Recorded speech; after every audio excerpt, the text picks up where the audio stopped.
काफी समय से, चाहे कंपनी की बात हो या कुछ और, कई लोग सवाल पूछ रहे हैं। आखिर ये लंबी खामोशी क्यों है? ये क्यों? और वो सब आखिर क्यों? नहीं, कोई खामोशी नहीं है।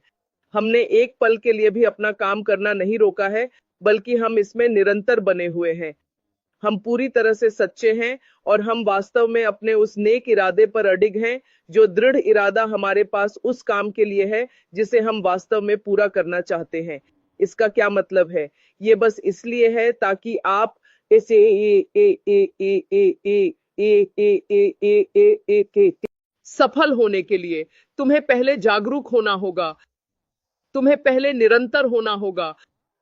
तुम्हें जो कुछ भी हासिल करना है उसके लिए एक स्पष्ट इरादा रखना होगा और अडिग रहना होगा। हर दिन की निरंतरता ही सबसे बड़ी बात है। हर रोज प्रयास करो, क्योंकि तुम्हारा हर छोटा काम और छोटा प्रयास ही वास्तव में एक बहुत बड़ी सफलता है। प्रोजेक्ट लंबे समय तक टिकता है क्योंकि उसे शुरू से ही व्यवस्थित ढंग से बनाया गया है। इस प्रोजेक्ट को शुरू करने के पीछे एक स्पष्ट इरादा था, क्योंकि इस पूरे प्रोजेक्ट में एक विशेष निरंतरता मौजूद थी। जो व्यक्ति इस कार्य को करना चाहता है, उसने पहले इसे बनाया और फिर उसने हर दिन अपना कीमती वक्त निकालकर इसमें थोड़ा थोड़ा करके नया जोड़ने की कोशिश की, जब तक वह वहां नहीं पहुंचा जहां वह प्रोजेक्ट को पहुंचाना चाहता था। यदि आज कुछ शुरू किया, कल चुपचाप बैठ गए, फिर 3 दिनों के लंबे अंतराल के बाद वापस लौटे, तो काम नहीं बनेगा। अगर आप पूरे एक हफ्ते बाद लौटते हैं, तब भी काम सफल नहीं हो पाएगा। और हर दिन जब ईश्वर की रचना में तुम्हें पक्का होना होगा कि तुम क्या करना चाहते हो। धीरे धीरे आगे बढ़ो। तुम्हारे मन में इरादा होना चाहिए। हर काम में इरादा बहुत बहुत ज्यादा जरूरी है। आखिर इरादे का क्या मतलब? इसका मतलब है कि तुम पूरी तरह तैयार हो। तुमने खुद से यह तय किया है कि मैं इसे सफल बनाना चाहता हूं। असल में यही तुम्हारा असली इरादा है। तो ईश्वर के बनाए हर दिन तुम जागते हो। तुम्हारा पूरा इरादा तुम्हारे काम पर होता है। तुम हिम्मत नहीं हारते, तुम इंतजार नहीं करते, क्योंकि सिर्फ इसलिए कि ए या बी अभी तक बोले नहीं है, इसका मतलब यह नहीं है कि प्रोजेक्ट अस्तित्व में नहीं है। नहीं नहीं, ये सचमुच आपका अपना और बहुत ही निजी प्रोजेक्ट है। ये आपकी अपनी चीज है। मैं आज की स्थिति की बात कर रहा हूं जहां हम वीडब्ल्यूई में हैं। ये प्रोजेक्ट सिर्फ अकेले मिस्टर मुफारा का नहीं है, बल्कि ये मार्सियन का अपना प्रोजेक्ट है, ये फ्रांसिन का अपना प्रोजेक्ट है, फ्रांस का, सलादीन का और जॉर्ज का अपना प्रोजेक्ट है, ये मार्सेलिन का प्रोजेक्ट है, और ये उन सभी व्यक्तियों का साझा प्रोजेक्ट है जो यहाँ मौजूद हैं। इसीलिए उन्होंने विशेष रूप से मिस्टर ऐश मुफारे के साथ अपनी उस बड़ी जीत के बारे में बात की।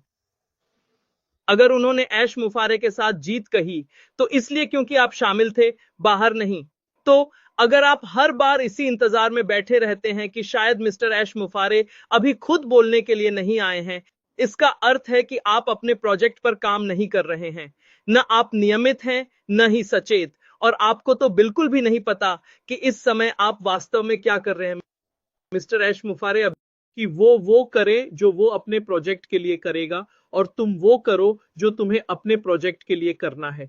इसीलिए आज का शीर्षक स्पष्ट रूप से लिखा है, मुद्रा, निरंतरता और नेक इरादा। असल में यही वो 3 महत्वपूर्ण चीजें हैं जो आपको अपने प्रोजेक्ट में पूरी तरह सफल बनाती हैं। यही वो किसी भी प्रोजेक्ट की यही 3 महत्वपूर्ण मुद्राएं हैं। अगर ये तीनों आपके पास मौजूद हैं, तो आप निश्चित रूप से बिना किसी गलती के अपने काम में सफल होंगे। यदि ये 3 बातें तुम्हारे साथ हों, तो ऐसी कोई वजह नहीं कि अगर तुम्हारा इरादा बिल्कुल स्पष्ट है और तुम्हें पता है कि तुम इसे क्यों कर रहे हो, तुम जो कर रहे हो उसकी असल प्रेरणा क्या है। निरंतरता का मतलब है अपनी हर कोशिश में पूरी तरह से नियमित रहना। अगर ये साथ हैं, तो तुम जरूर सफल होगे। ईमानदारी ही दुनिया की असल सच्चाई है। खुद के प्रति ईमानदार रहना। तुम्हारे पास ये तीनों चीजें हैं, तो तुम्हारी कामयाबी में कोई शक। पैसे वापस बाद में, क्योंकि ये 3 ही हैं जो पैसे वापस करते हैं। आज की देरी के लिए हम आप सबसे क्षमा प्रार्थी हैं। हमने उन कारणों से 18 मिनट की देरी से शुरुआत की जो हमारे नियंत्रण में नहीं थे। मैं मम्मा फ्रांसिन से बोलने का अनुरोध करूंगा। शुभ संध्या फ्रांसिन। शुभ संध्या। भाइयों के लिए क्षमा मांगते हैं। हमारे भाई सलादिन ने आज रात के लिए माफी मांगी है, क्योंकि वह अपने परिवार के साथ हैं, और निश्चित रूप से फ्रांस और सर्ज भी हमें अपनी अनुपस्थिति के बारे में सूचित करें। संभव हुआ तो वे जुड़ेंगे। तो यह रमजान का महीना है, इसलिए हम पारिवारिक जिम्मेदारियों को समझते हैं। आप सभी को इफ्तार की ढेरों शुभकामनाएं। तो असल में आज का मुख्य विषय ये है, मर्सियन ने जो बातें कही थीं, वे मुझे आज भी अच्छी तरह याद हैं। वे शब्द बहुत प्रभावशाली थे और हमें वाकई गहराई से ये समझना होगा कि अकेले मिस्टर मुफारे ही हमारी इस बड़ी कामयाबी की एकमात्र वजह या आधार बिल्कुल नहीं है। जब एक विचार, कई अलग विचार और साथ मिलकर किया गया काम मिलता है, तो यह इसे पूरी तरह से एक मुकम्मल और बड़ी तस्वीर जैसा बना देता है। तो जैसे मिस्टर अशमाफार, उन्होंने इसे अकेले नहीं बनाया। उन्होंने अपनी पत्नी और अपने परिवार और फिर हमसे सलाह ली। हमारी नजरों से देखें तो क्या आपने कभी पहले गौर किया है कि उन्होंने हमारे कुछ सुझाव लिए और उन्हें सही ढंग से लागू किया? तो अब उनके पास वाकई में बहुत ही शानदार और कमाल का एक शानदार टेक और ड्रीम टीम होने के नाते हम सभी निश्चित रूप से उनकी अपनी मुख्य टीम का हिस्सा हैं। हम सामूहिक रूप से एकजुट होकर काम करेंगे और इस बड़े साहसी तथा प्रभावशाली सुंदर साझा सपने को दुनिया के सामने लाएंगे। ऐश के साथ पहली तस्वीर जो हमें इस बड़े सुंदर साझा सपने की सही दिशा में ले जा रहे हैं।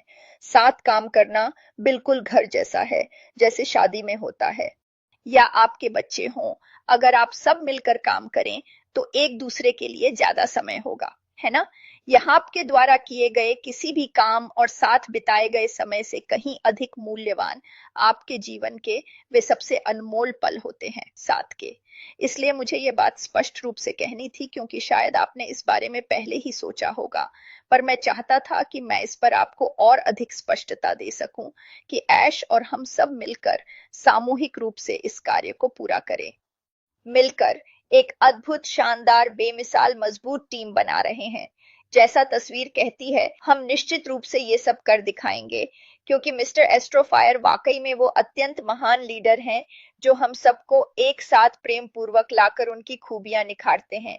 उन्होंने हमें 7 जोधा, पहले वो और उनका परिवार था, फिर उन्होंने इसे हमारे साथ बांटा।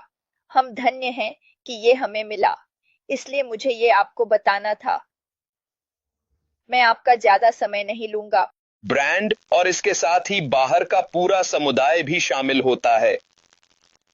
तो आप अपने संगठन में इस तरह के सामूहिक उत्साह और उमंग को कैसे तैयार करते हैं? सोचे समझे रिवाज वह क्या है? रोजाना हालचाल लेना, जश्न मनाना या टीम की रस्में, ताकि हम नियमित रूप से इस साझा खुशी को बढ़ा सकें। हमने नकारात्मकता न रखने को कहा। यह जानना जरूरी है कि आखिर यह बात किसी बिजनेस को आगे बढ़ाने में मदद कैसे करेगी। यह वाकई में नहीं करता। इसीलिए यहां सिर्फ सकारात्मकता की ही अनुमति है, विशेष रूप से तब जब आप बिजनेस कर रहे हों।